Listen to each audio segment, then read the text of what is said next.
Hello, first graders. It's Miss Vanderhoff again. We are going to be learning some more math today having to do with graphs. So today is Wednesday, and we're going to be learning about picture graphs today. So yesterday we learned how to make object graphs, and we practiced taking some things from around our house and organizing them into an object graph. I hope that maybe you tried it out yesterday, and I would love to see some pictures of how your object graphs turned out. Today, what we're going to do is learn how to make picture graphs. So our learning target today is by the end of today, I will be able to understand picture graphs and make my own. So today we're going to take the same object graphs we made yesterday and learn how to turn those into a picture graph. So I'm going to bring up a picture of the first object graph we made yesterday. Do you guys remember this one? So I'm showing a picture now of the cans in the pantry object graph we made. So remember that we had 1 can of tomatoes, 2 cans of black beans, and 4 cans of tuna. And we have the title up at the top, and then I labeled along the sides what each of the different types of cans are. So what I'm going to do is show how I can draw a picture graph that shows the exact same information. So what I'm going to do now is show you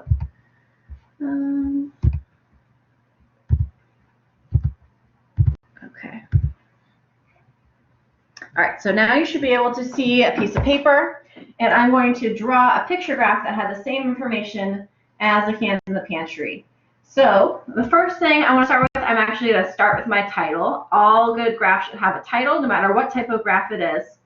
So my title is going to be, I almost started writing picture graph. Cans in the pantry. So I'll underline it. So there's our title, same title as it was with the other type of graph. And then, so along the side, I'm going to write the different types of cans we had. And, you know, something I might do is draw a box. You don't have to do this, but it kind of helps me. I know I had 3 different types of cans, so I'm going to make my box and give it 3 different sections just so I can kind of keep my things organized. So we had the cans of tomatoes. I'm going to write tomatoes. And then we had black beans. And we had tuna. All right, so here is the beginnings of my picture graph. Now, what makes it a picture graph is that I'm going to draw a picture of the actual object. So tomatoes, remember the can of tomatoes, and I have the can of tomatoes actually right here. So I'm going to try to draw a picture of that can of tomato right here. So I only have one of them, so I'm just going to draw one. And I'm going to draw it like the can. So here's the can, like tomato, and maybe I'll draw like a little tomato on it. The fun thing about picture graphs is you can really make it as nice and detailed of a picture you want. If you have crayons or markers, I have some colored pens, so I'm going to add a little color. It's a green can, so I think I'll color it green. Add some color to this. Have some fun with it. Picture graphs are really fun to make and fun to draw. And then I'm going to draw a red tomato on it. There we go. So there's a picture of my can of tomatoes. I think it's a pretty good likeness. Then next is the black beans. So remember I had 2 cans of black beans. They look like this. So I'm going to draw 2 cans. And just like before, I want them to take up the same amount of space. In fact, something that you can do in your graph if you want, you can kind of make the spaces like this. Make sure you have enough spaces for the biggest one. Remember, tuna was 4, so I gotta make sure I have 4 boxes. But this can really help you line it up if you draw the lines like that. Excuse me. So I'm gonna draw 2 cans of black beans.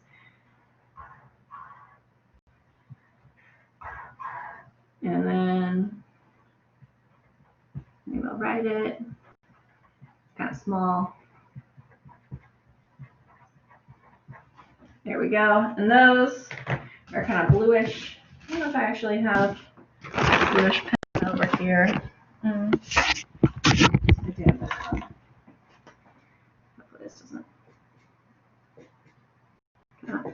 glue on there. I know you guys are going to do a much better job with your crayons. I don't really have any crayons. So there's my 2 cans of black beans. And then my tuna were like really small and green like that. So I'm going to draw these small cans. And we had 4 of them.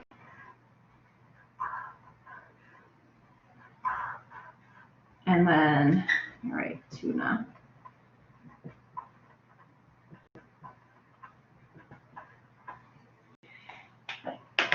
And those are kind of, I'll use my light green because they're kind of light green colored.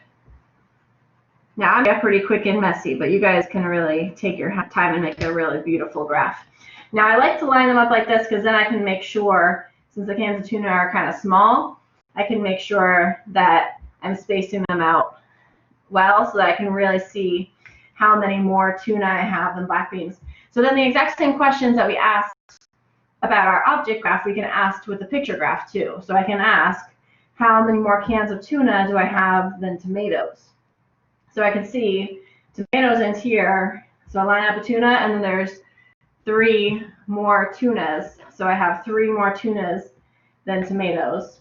I can say how many more black beans do I have than tomatoes? So they are even here, and there's 1 extra black bean. I can say which one has the greatest number, which one has the fewest or the least. I don't see any here that have an equal number, but in some of our examples we do. So this is a picture graph. In a picture graph, just like any graph, it should have a title. It's good to label what everything is. We call these axis labels. And then we draw a picture of what we're counting. So we had 1 can of tomato, and I drew 1 can of tomatoes. I had 2 cans of black beans, I draw 2 cans of black beans, and same for 4 tunas. So that is a picture graph. I want you to take a close look at that picture graph, and then I'm going to show again the picture of our object graph. And I want you to notice how they're the same and how they might be different. So here again,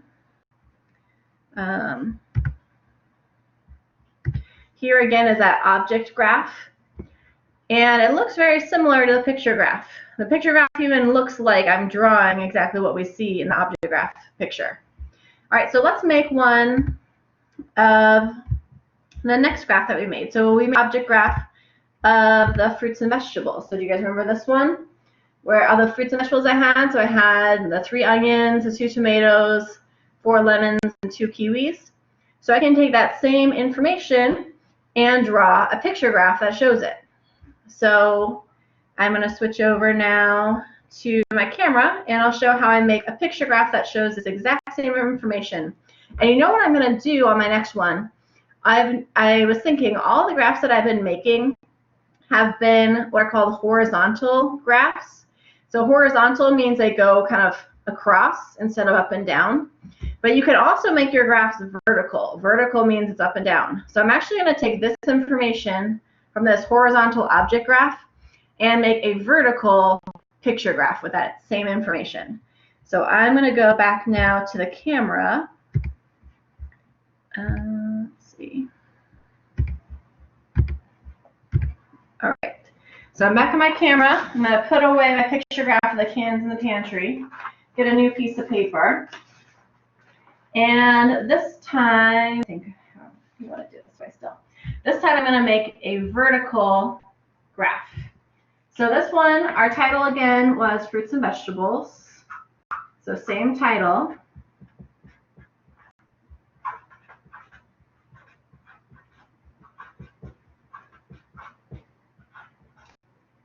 And this one, so when I made my horizontal graph, I wrote the names of things along the side. If I'm going to make a vertical graph, the names are going to go along the bottom. So I'm going to put my names along the bottom this time. So first I had onions. Let me write onions. And then I had, the next thing I did was tomatoes.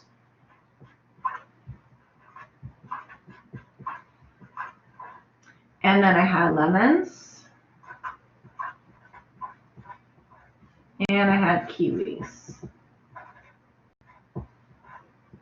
And just like on my other graph, I really like making the lines, making like a grid, because it really helps me organize things easily. So I'm going to do that here too. So I'm going to make a big box around the whole thing.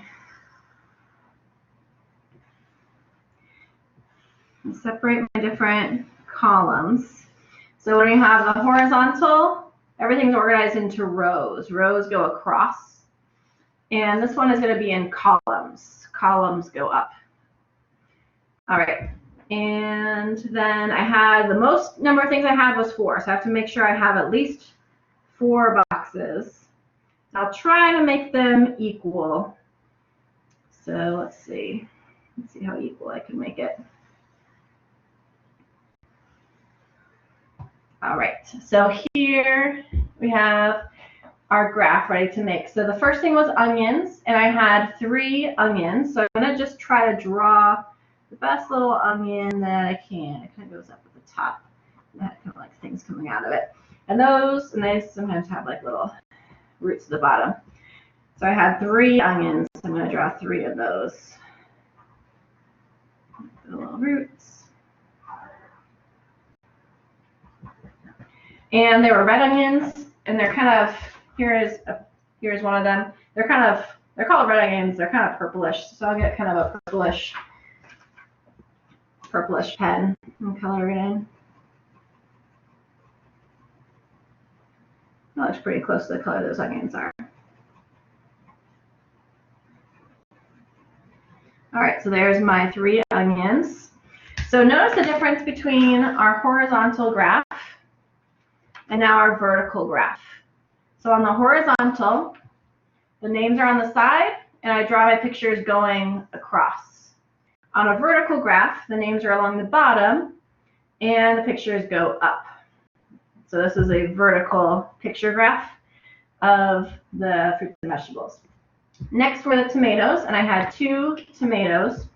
So I'm going to draw some tomatoes, 2 of them, and I'll make them red, like tomatoes.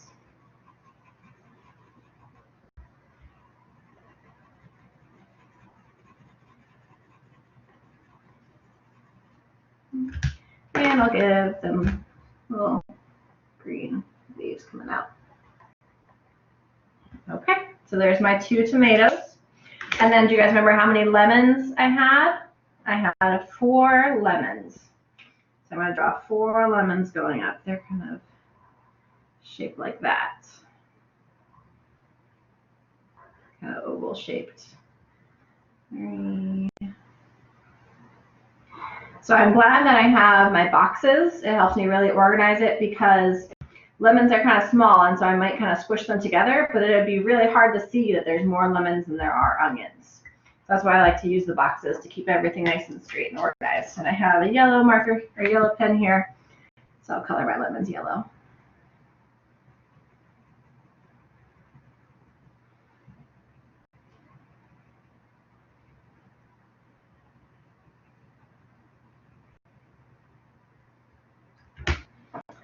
All right, and the last thing I had was kiwis. I had 2 kiwis. So they're kind of the same shape as the lemons almost. And they're kind of greenish brownish. I don't really have a good color like that. So I think I'll just do like green. I'm gonna color really dark green.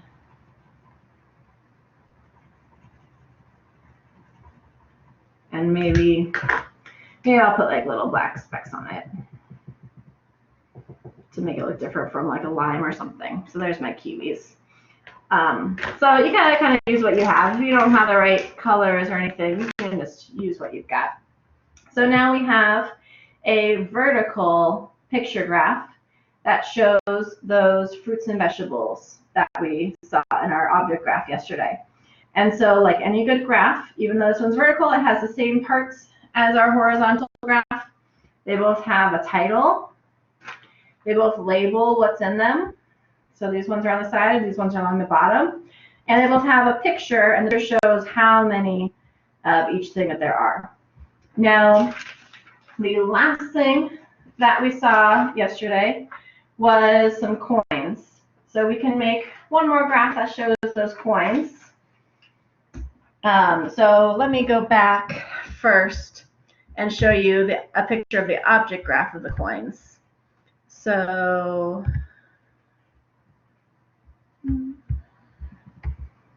here we go. So this is what the object graph of the coins look like. And so I want you thinking, is this a vertical or a horizontal object graph? Vertical goes up and down, and the names are on the bottom. Horizontal goes side to side, and the names are on the side. So this is a horizontal object graph that shows the coins that I had. And I can make a picture graph with the same information. And you know what? Since the vertical graphs are new to us, I'll make a vertical picture graph to show the number of coins. So now I'll go back to my camera.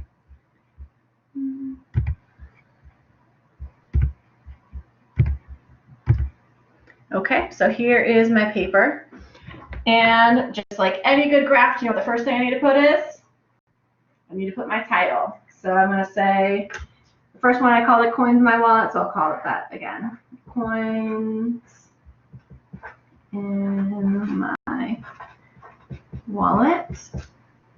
And so since I'm going to make a vertical bar graph, I need to label the bottom. So I had 4 types. I had quarters, I had dimes, I had nickels, and pennies. And I want to put it in a box just because I really like how the lines help me keep everything straight and organized, and make my columns going up and down. Now, do you remember what I had the most of? I had the most quarters, and do you remember how many there were? I had 5 quarters, so that means I need to make sure I have at least 5 spaces to draw. And here's a trick if you remember it from fractions. If I want to divide the space up into 5 sections, I'm going to draw 4 lines. You draw 1 fewer line for the number of sections you want to make. So I'm going to draw 1 line, 2, 3, I'm going to have too many, 4. So now I have 1, 2, 3, 4, 5 sections. Top section is a little too big, so you know what, I'll just make a little extra section just so the sections are about the same size. So I made 6 sections. That means that the top row will be blank. So remember that there were 5 quarters, and since the coins all look pretty similar, what I'm going to do for my picture of quarters, I'm going to draw a circle and put a cubit. So there's my quarters, and I have 5 of them, so I'm going to go 5 going up. 3, 4, 5. And then, do you remember how many dimes that I had? I believe I had 4 dimes. I put a D for dimes. 2, 3, 4. And I had 2 nickels. So I'll put an N for nickels. 1, 2. And for pennies, I had 4 again. So P for penny, 2, 3, and 4. And what I like about these lines is they really help me see which one is greater, which one's least, and if I have any that are equal. So is it really clear for you to see which 2 coins I had an equal number of? See where they're level? So pennies is equal to dimes. So the number of pennies I had is equal to the number of dimes. They're both 4. So the equation there would be 4 equals 4. I could even do some math with this. I could say, how many coins I have if I added up the number of nickels and dimes? Are you thinking what that math problem might look like if I added up nickels plus dimes? How many nickels did I have? I've got a piece of paper where I can write this down. So here's my nickels. I had 2 nickels. Let me write a math problem. So nickels, 2 nickels, plus how many dimes? 1, 2, 3, 4. 2 plus 4. So how many nickels plus dimes did I have? 2 plus 4 is equal to 6. Is that what you got too? All right, we can do one more. So let's say, oh, this is that tricky type of question again. Remember, how many more than? So let's try it with this. How many more quarters do I have than pennies? How many more quarters do I have than pennies? So quarters, remember we have 3 different ways we can solve a problem like this. So the first way, quarters goes up to here, pennies goes up to here. So if I trace over from the very tallest penny and see how many more quarters there are after that. Do you see how many more quarters there are on top of that? 1. So there's 1 more than there are pennies. We could also do the 2 different types of equations. We could say how number of pennies, which is 4, plus how many more is equal to the number of quarters, which is 5. So 4 plus how many more is equal to 5. So 4 plus 1 more is equal to 5. Or we could do subtraction. We could say 5 minus 4. So take the quarters and take away the number of pennies. 5 minus 4 is equal to what? So 5 minus 4, let me count back on my head. 5, 4, 3, 2, 1. Any way we do it, all 3 ways get us to the same answer, 1. So let's take a look at how this picture graph, oh, and I didn't color it, but you could have. I could have colored in my coins. So we've made 3 different types of picture graphs. We can see how this one compares with the object graph with the same information, the object graph that shows the coins. So here it is again. There's that object graph that shows the coins. That's a horizontal object graph, but the picture graph I decided to draw is a vertical one. So today we learned about how to make picture graphs. So you can make a picture graph of anything in your house. If you made some object graphs yesterday, maybe turn it into a picture graph now. Maybe you can make a graph, like I said yesterday, anything in your house, toys, books. You could even track things like, I don't know, maybe people in your family, adults and kids. There are 2 adults and 3 kids in the family, something like that. Make a picture graph of that, and pets too. Any information you want to collect, you can turn into a graph. So I hope that you try that out, and I hope you make your graph. And again, just like with the object graphs, if you made a picture graph, you can send me a picture, and maybe I'll post it on the Blackboard page too. All right, I'll see you guys tomorrow. Tomorrow we're going to be doing something called collecting data, and we're going to be using a tally chart to do that. Can't wait to do it with you tomorrow. Bye.